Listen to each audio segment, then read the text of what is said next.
테슬라 주가 파죽지세에서 여러분도 아시는 것처럼 가장 큰 뉴스가 지난주에 있었던 거죠. 그러니까 포드에 이어서 GM 또한 충전 방식에 있어서 테슬라 방식을 쫓아가기로 했다는 거죠. 당분간에는 어댑터를 채용해가지고 GM이나 포드나 다 CCS를 쓰고 있고 여러분 현대자동차도 CCS를 쓰고 있습니다. 네. 근데 그 GM이 CCS를 에다가 어댑터를 달아서 NACS로, 그러니까 테슬라가 쓰고 있는 NACS로 이제 쓸 수 있게끔 한다라는 결정, 그거와 함께 테슬라의 슈퍼차지를 쓸 수 있게 되었다라는 건데, GM도 2025년부터 생산되는 차량은 NACS로 가겠다, 테슬라 방식으로 가겠다라고 얘기를 한 거죠. 이런 부분이 되게 큰 뉴스가 되었던 거고, 그 다음에 이와 관련해서 다양한 분석들이 나오고 있었어요. 그래서 테슬라가 스탠다드가 되는 거 아니냐, 이것이 정말 희소식으로 나왔던 거고 사람들이 좋게 봤던 거고요.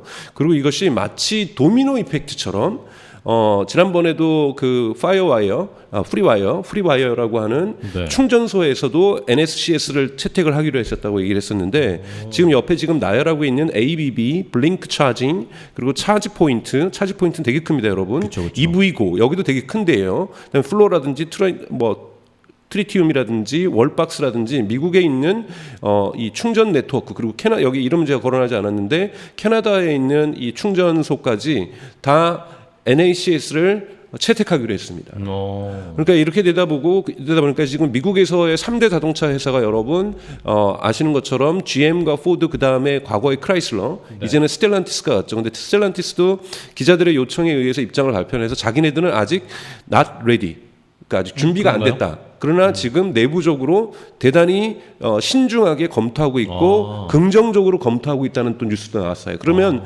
미국의 3대 자동차 회사인 크라이슬러까지 해가지고 싹 다 이 테슬라로 넘어오는 거죠. 그렇게 되면 사실은 미국 기업들은 거의 다 NACS로 간다라고 봐야 되는 거예요. 그럼 미국 표준화가 이루어져 버리는 거기 때문에 이 부분에 대해서 북미 시장에서의 NACS의 어떠한 스탠다드와 이 부분이 지금 되는 거죠. 그래서 여러분 아시는 것처럼 이거는 인터오퍼러빌리티, 그러니까 상호 운영성이 만들어지는 거고, 상호 운영성이 만들어지면서 이런 도미노 이펙트가 만들어지는 건데요. 이와 관련해서 이 그림이 제가 오늘 여러분들에게 알려드리려고 하는 그림이에요. 이것이 작년에 핵심이에요. 작년에 사실은 미국에 있는 연구진들에 의해서 학술 논문으로 나왔던 것을 제가 오늘 발견해서 이제 가져온 건데요. 좋습니다. 이것이 충전소가 플랫폼 경제가 될 수 있다라는 거고, 테슬라가 이것을 알고서 슈퍼차저 할 수 있는 곳을 이렇게 12,000곳이나 깔아놨다라는 거예요. 이 12,000곳을 이미 깔아놓으니까 이거를 쓰고 싶어가지고 지금 다른 기업들도 쫓아오는 거잖아요, 여러분. 처음에 시작되는 것은 여러분 보시는 화면에서의 왼쪽 하단에 number of cars. 그러니까 자동차의 전기차예요. 이 카는 전기차, 일렉트릭 EV를 얘기하는 거죠. 전기차의 숫자가 많아지면 많아질수록 충전소가 한 대가 있다고 치죠. 그럼 충전소에 여기서 충전할 수 있는 전기차가 많아지는 거잖아요. 그렇죠. 줄 서야죠. 그러면 이 충전소 하나당 충전할 수 있는 자동차 수에 많아진다는 건 이 충전소가 돈을 벌기 시작한다는 거죠. 그렇죠. 그러니까 이 충전소가 돈을 번다라는 것은 value to station, 그러니까 스테이션의 밸류가 올라간다. 추가 밸류가 생긴다라는 거죠. 그러면 충전소로 돈을 이렇게 많이 벌어? 그러면 사람들이 충전소를 더 짓습니다. 그렇죠.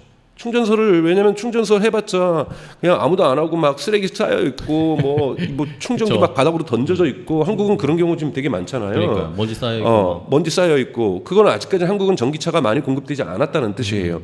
그러니까 미국 같은 경우는 지금 급속도로 지금 전기차 시장이 커지다 보니까, 그러면 이렇게 넘버 오브 스테이션이 커진다라는 거예요. 스테이션이, 그리고 또 이번에는 커진 것뿐만이 아니라 12,000대나 되는 테슬라의 스테이션을 갖다가 GM이나 포드의 전기차 갖고 있는 사람도 이제 쓸 수 있게 됐다라는 거죠. 그렇게 되니까 뭐냐면은 전기차를 가지고 있는 사람들이 흔히 말하는 레인지 앵사이어티, 이 도달벌이에 대한 두려움, 이 부분들이 훅 줄어들게 되는 거죠. 레인지 앵사이어티가 지금 사실 전기차를 구매하는 데 있어서 가장 큰 허들이에요. 그렇죠. 맞아요. 가다 멈추면 어떡하지? 충전 못하면 어떡하지? 이 부분이거든요. 이 부분이 줄어들게 되니까 이 자동차의 오너들에게 있어서의 추가 밸류가 만들어지는 겁니다. 추가 밸류가 만들어지니까 뭐예요? 그러면은 전기차를 사는 사람이 더 늘어나는 거죠. 전기차를 사는 사람이 더 늘어나면은 충전소의 가치가 또 올라가는 거고, 충전소의 가치가 올라가면은 충전소의 숫자가 또 올라가는 거고, 숫자가 올라가면 사실 또 전기차를 갖고 있는 사람들의 만족도가 커지는 올라가고. 거고 전기차를 가진 사람들의 만족도가 커지고 전기차에 대한 어떤 허들이 줄어드니까 전기차가 또 전기차를 또 늘어나고 이러한 완전한 선순환 구조를 가지게 된다라는 거고 이것을 만들기 위해서 여러분 전 세계에서 유일하게 두 군데 회사가 있어요. 자기 충전소를 갖고 있는 회사가 전기차. 그러니까 즉 테슬라가 가지고 있고 니오가 가지고 있죠. 근데 니오 같은 경우에는 이 익스체인지 해주는 거잖아요. 교체해 주는 건데 이거는 제가 보기에는 교체기를 만드는 것의 속도가 대단히 느립니다. 그렇기 때문에 니오가 제가 보기에는 성장의 가능성이 없고 또 니오가 오늘 발표를 했어요. 자기 이 자동차의 가격을 인하하는 대신에 원래 이거 익스체인지 하는 게 무료였거든요. 근데 이 무료하는 건 이제 더 이상 안 하겠다. 못하겠죠. 뭐 이런 걸 얘기를 지금 한 상태이기 때문에 지금 이렇게 표준화가 되게 중요하다라는 겁니다. 익스체인지가 표준화되긴 되게 어렵거든요. 그렇기 때문에 이 지금 테슬라가 이 표준화까지 성공하면서 이 선순환 구조가 대단히 강력해지고 있다.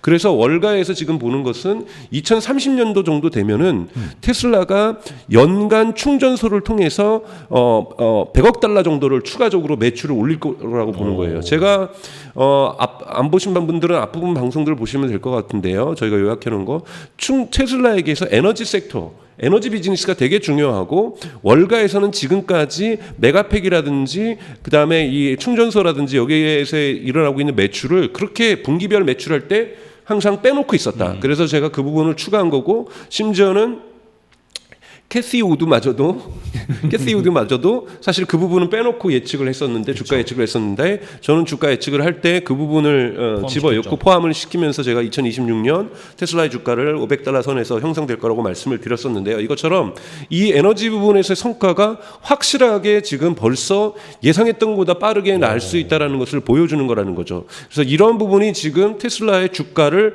올려내는 부분이고 여러분 생각해 보세요. 테슬라의 슈퍼차저에서 테슬라만 이 충전을 하게 되면은 심지어는 또 모델 S 같은 경우에는 무료잖아요. 몇 년 동안.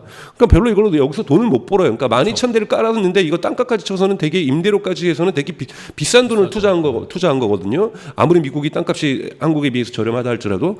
그런데 여기에 고객으로서 GM이나 포드가 와가지고 여기 GM하고 포드도 이제 할 수 있다고 해서 여러분 공짜로 하는 건 아니거든요. 다 돈 내고 하는 거거든요. 네. 돈 내고 하는 거니까 여기에서도 매출이 발생한다라는 거고 여기서도 프로핏이 발생한다라는 거거든요.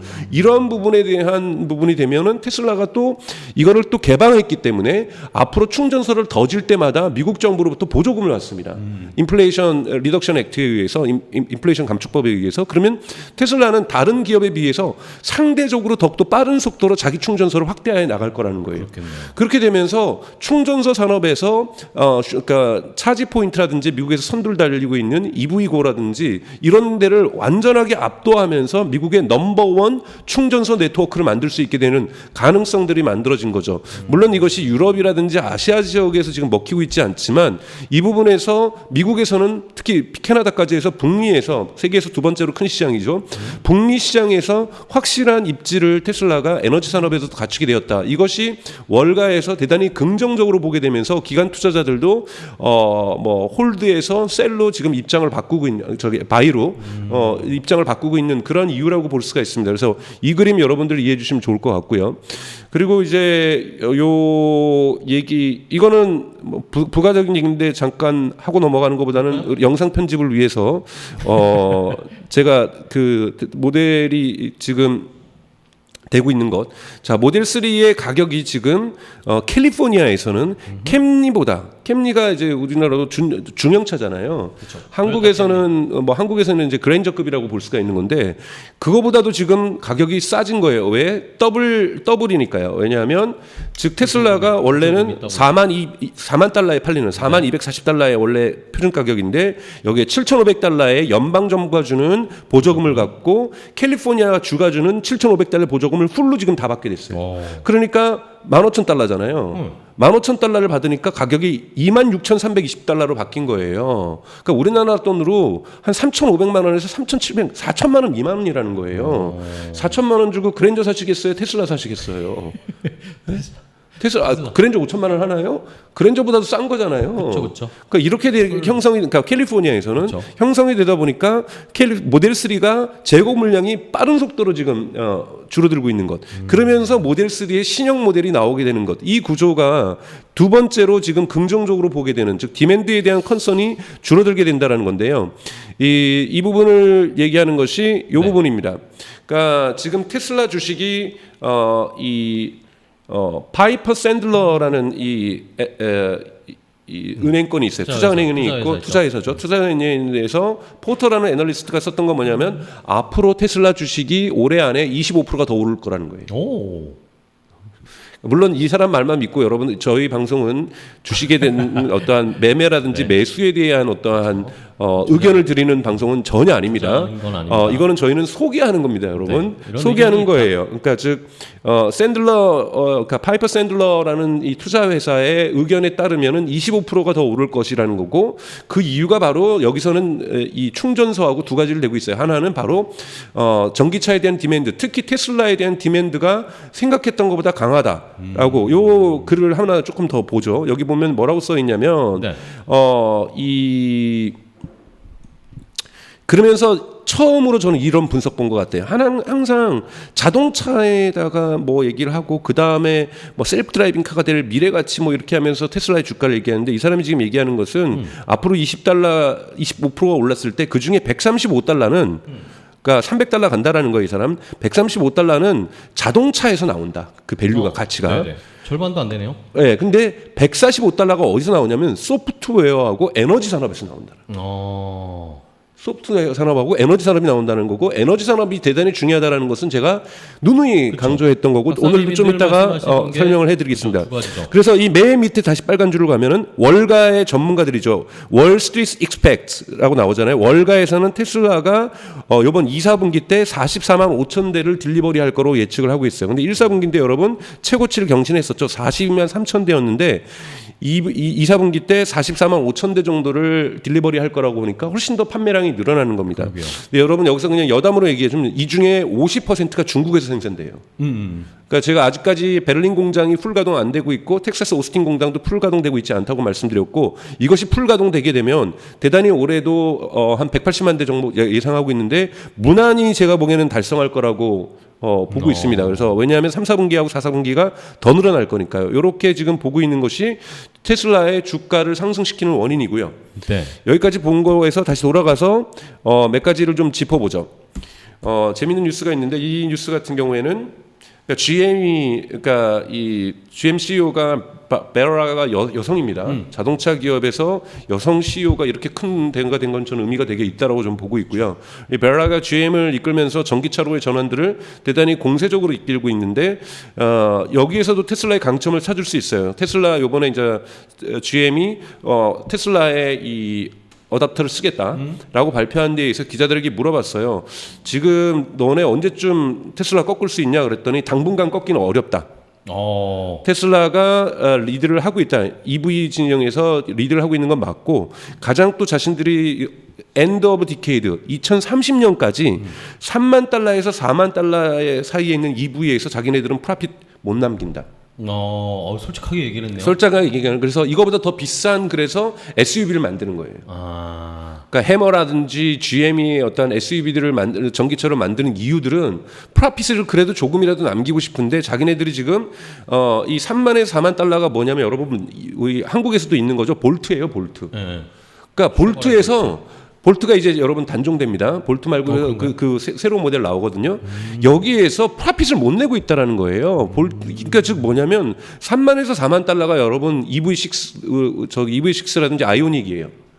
아이오닉도 이윤 남기기 어려울 거라는 거예요. 그러니까 다 내연기관 팔아서 사실은 전기차에 보조금 주는 형식으로 가고 있는데 테슬라는 전기차에서 프로핏을 남기고 있다라는 것, 그것도 대단히 높은 수치로 남기고 있던 것. 물론 1사분기 때 지난 분기에 비해서 8%에 마이너스 8%에서 11%로 떨어졌지만 11%를 낸다는 것만 해도 순마진을 대단히 의미 있는 테슬라가 전기차에서 이걸 하고 있었다는 거고 GM 같은 경우에는 2030년까지는 3만에서 4만 달러에서는 못 낸다고 얘기를 하는 거고 있는데 지금 30년이 되기 전인 2026년에서 제가 저희가 이제 테슬라의 판매량을 900만 대로 저는 보고 있는 거고 그다음에 테슬라가 약속하는 건 2030년까지 2천만 대 약속하는 거잖아요. 그러기 위해서는 모델 2라고 하는 일명 모델 2라는 저가 모델이 나올 텐데 그건 2만 달러, 2만 5천 달러라든지 또는 2만 달러 밑에 형성이 될 수도 있다라는 이야기를 하고 있잖아요. 이런 저가형 모델에 서서 테슬라는 프라핏을 낸다 그랬어요. 그래서 제가 강조했던 것은 테슬라는 이렇게 그 폭스바겐이나 토요타처럼 차를 팔면서 글로벌로 지난번에 또 저희가 3주 전에 소개했던 것은 베스트셀링카의 모델 Y가 등극을 했죠. 근데 프라핏 레이트는 페라리 수준으로 나오고 있다라는 것. 이것이 테슬라의 장점이라는 것을 GM의 CEO가 또 인정한 것들. 이런 부분들이 전체적으로 주가에 좋은 분위기를 만들고 있는 거고요. 그리고 또 하나 이제 또 이번에 다른 소식으로 들어가면 사이버트럭. 네. 올해 원래 2, 4분기 하반에 모습을 드러낸다고 했으니까 사실은 3, 4분기 때부터 만든다라는 거니까 판매가 된다라는 거죠. 딜리버리가 된다는 거니까 그 몇 월이죠? 7, 8, 9 하니까 제가 보기에는 10월부터 본격적으로 딜리버리가 될 거예요. 근데 지금 현재 오스틴 쪽에서 구축하고 있는 지금 라인업들이 이제 나오기 시작하고 있는데 연 생산이 37만 5천 대예요. 물론 예약이 50만 대가 넘기 때문에 이거는 다 판다고 볼 수가 있는 거죠. 그러니까 10월 달부터 10월, 11월, 12월 4, 4분기 때 생산량이 테슬라가 급증하게 될 거라고 보는 것은 기존에 있었던 Y와 3에다가 이제 사이버 트럭이 이제 올라가는 거고 이것이 연간 생산량 규모가 37만 5천 대라는 것은 테슬라의 전체 생산량 2025년에는 생산량이 더 늘어날 수 있다라는 이야기를 하고 있고 여러분 사이버 트럭은 마진율도 좋습니다. 마진율도 되게 좋기 때문에 테슬라에게 긍정적인 2025년에도 긍정적인 기여를 할 거라고 보고 있는 거고요. 이건 제가 조금 전에 말씀을 드렸던 거고 또 하나 이거는 멕시코죠. 멕시코 여러분 아시는 것처럼 테슬라의 이제 네 번째 기가 팩토리 아니죠. 다섯 번째 기가 팩토리죠. 다섯 번째 기가 팩토리가 건설되기로 확정된 곳이죠. 이 확정된 곳에서는 이 재미난 이 글이 되게 슬레이트에서 분석하는 것이 뭐냐면 전기차 공장이 지금 테슬라뿐만이 아니라 기아차도 지금 거기 있잖아요. 기아차는 내연기관 조립하는 곳이 지금 멕시코에 있는데 거기에 북미 지역에서 그걸 받기 위해서 현대차는 애틀란틱에다가 지금 공장을 짓고 있고 짓겠다고 얘기를 한 거고 첫 삽은 올해 말이나 뜹니다. 공장에 대한 첫 삽은 그래서 애틀란틱에 지금 현대차는 만들고 있고 멕시코에 있는 이 내연기관 생산 라인을 하나를 몇 개를 개조를 해서 기아 자동차도 거기서 전기차를 생산하기로 했어요. 그리고 포드나 GM도 전기차 생산 공장을 지금 현재 멕시코에 짓고 있습니다. 그래서 멕시코 같은 경우에는 지금 전기차의 생산 기지로 되겠다라고 대통령이 지금 밝히고 있는 거예요. 그러니까 전기차가 많이 있어서 지금 공과대학 학생들한테 전기차 교육을 엄청나게 시키고 있대요. 왜냐하면 취업을 할 수 있으니까요. 그래서 지금 멕시코에 있는 공대들이 대부분 전기차를 배우는 쪽 전기차에 대한 엔지니어 교육을 엄청나게 시키고 있고 취업도 될 수 있고 창업도 만들겠다는 거고 멕시코도 전기차 판매에 대한 보조금이 지금까지는 없었는데 보조금도 도입하겠고 그래서 멕시코 전체가 전기차 자동차 시장을 물론 아직은 작지만 전기차 시장으로 전환하겠다라고 선언을 하고 있어요. 근데 멕시코의 가처분 소득은 매우 낮습니다. 그러게 되기 위해서는 제가 보기에는 GM이나 포드가 지금 생산하고 있는 것들은 미국에 판매하기 위해서 멕시코에서 생산하고 있는 거고 기아도 미국에서 판매하기 위해서 멕시코에서 생산하고 있는 거라면 테슬라 같은 경우에는 멕시코라든지 남미라든지 동남아라든지 이 소득이 가처분 소득이 적은 사람들에게 파는 모델 2가 여기서 만들어질 가능성이 더 높다라고 볼 수가 있는 거죠. 그렇네요. 그런데 거기에 맞춰줘서 멕시코 정부에서 전기차 시장으로서의 전환들을 지금 약속을 하고 있다라는 거예요. 이만큼 공장들이 만들어지기 때문에 이것 또한 저는 제가 2026년을 기점으로 해서 테슬라 주식을 $500 선으로 말씀을 드리고 있는데 이 부분도 좋은 그 부분을 받쳐줄 수 있는 좋은 메시지라고 좀 보고 있습니다. 그리고 이제 또 하나 이거는 그러니까 테슬라의 장점은 항상 제가 말씀드리고 있는 게 vertical integration 수직 통합이라고 말씀을 드렸잖아요. 즉 테슬라의 자동차 그리고 그 위에 있는 소프트웨어, 이 소프트웨어는 자동차의 OS도 있고 그다음에 그 셀프 드라이빙 카 요 두 가지가 크게 두 축으로 있는 거고요. 그리고 그 밑에 자동차가 있는 거고 하드웨어가 있는 거고 그 밑에 에너지가 있는 거고 에너지가 충전소가 있는데 에너지 충전소만 하는 것이 아니라 파워팩이라든지 메가팩이라고 해가지고 독자적인 그리고 솔라 루프트까지 해가지고 독자적인 에너지 산업을 만들고 있고 그 밑에는 최근에 텍사스 오스틴에서 공장에 삽을 뜬 이 리파이너리, 리튬 리파이너리, 리튬 정제소까지 만들고 있으면서 통합을 하고 있고 테슬라 그리고 리튬을 마이닝하는 리튬을 채굴하는 회사를 매입하는 것을 고려하고 있다고 말씀드렸는데 이번에 일론 머스크가 몽고를 방문했어요. 오, 몽고에 갔습니까? 몽고에 간 이유가 바로 구리 때문입니다. 저기 배터리에는 구리가 또 많이 들어가거든요. 아, 참 테슬라가 또 빠먹었네요. 테슬라가 배터리도 만들죠, 이제. 네, 그렇죠. 배터리도 만들고 있죠. 물론 전체량의 전체한 지금 공장이 완성되면 너바다라든지 오스틴에 있는 테슬라의 배터리 공장이 완성되면은 목표치는 테슬라에 생산하는 것의 25%는 자기네가 자기 수급을 하겠다라는 거잖아요. 그러니까 이것도 대단히 큰 거고 여기에 구리가 들어갑니다, 여러분. 이 구리를 확보하기 위해서 일론 머스크가 몽고를 갔다라는 것은 정말 아래 하나에 들어가는 원자재까지도 이 시장에서의 안정적인 확보를 위해서 벌써 장악하기 시작하고 있다라는 부분에서 긍정적인 신호라고 볼 수가 있고요.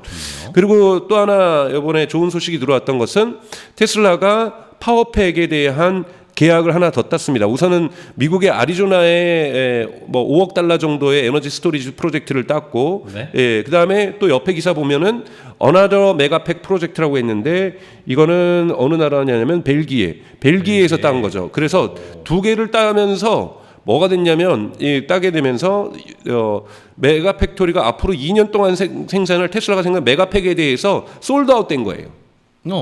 그러니까 메가팩이 이미 솔드아웃 되는 이런 현상들이 발생하고 있는 거예요. 그러니까 즉 메가팩에서의 마진이라든지 매출이라든지 이런 것들이 급성장하고 있다라는 거고 이렇게 되면은 테슬라 같은 경우는 메가팩에 대한 프로덕트 캐파시티 그러니까 즉 생산 양을 증대시킬 거라는 거죠. 그럼 여기에서 또 프로핏이 나오는 거기 때문에 프로핏 비율이 대단히 좋습니다. 이것도 20%가 넘어요, 여러분. 그래서 메가팩 산업이 계속해서 커지고 있다라는 것, 에너지 섹터가 커지고 있다라는 건 제가 누누이 강조했던 말씀이기 때문에 이 부분 테슬라 항상 여러분들 뉴스에서 참조해야 될 뉴스라고 말씀을 드리면서 오늘의 저의 분석을 여기까지 준비해 와봤습니다. 좋습니다. 막 숨막힐 정도로 빠르게 핵심을 빡빡빡 집어주셨습니다.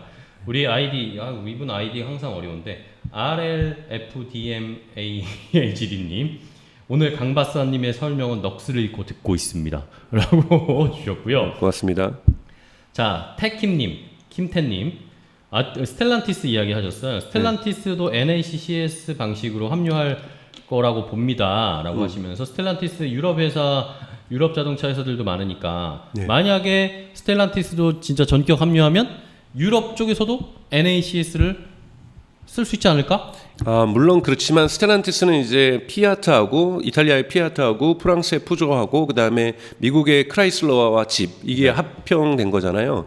근데 우선 미국부터 할 가능성이 높습니다. 생각해 보세요. 크라이슬러나 집을 전기차도 거기도 이제 만들기 시작하고 있는데 사는 사람들이 아니 GM이나 포드 사면은 어디서나 충전소가 저렇게나 많은데 우리만 충전소가 반쪽이면 50%밖에 안 되면 얼마나 불만이 크겠어요. 그렇기 때문에 그러니까 즉 이 미국의 3대 자동차 회사 중에서 두 개의 포드와 GM이라는 거대 자동차 회사가 슈퍼차저를 쓸 수 있게 해놨기 때문에 만약에 크라이슬러나 집이 안 하게 되면은 이거는 판매가 불가능한 거예요. 그러겠네요. 그렇기 때문에 우선 미국부터 갈 수밖에 없는 구조가 됐기 때문에 미국은 테슬라가 천하통일을 하는 거라고 볼 수가 있는 거예요. 완전히 표준화가 되는데 유럽 같은 경우에는 아직까지 만약에 스텔란티스가 미국 이것이 유럽으로도 전이가 돼서 된다면 유럽도 이제 시작될 수 있는 시발점이 될 수 있다는 부분에서 정확하게 좋은 지적을 해주신 것 같아요. 그러나 속도는 아마 순서는 크라이슬러하고 집부터 먼저 가고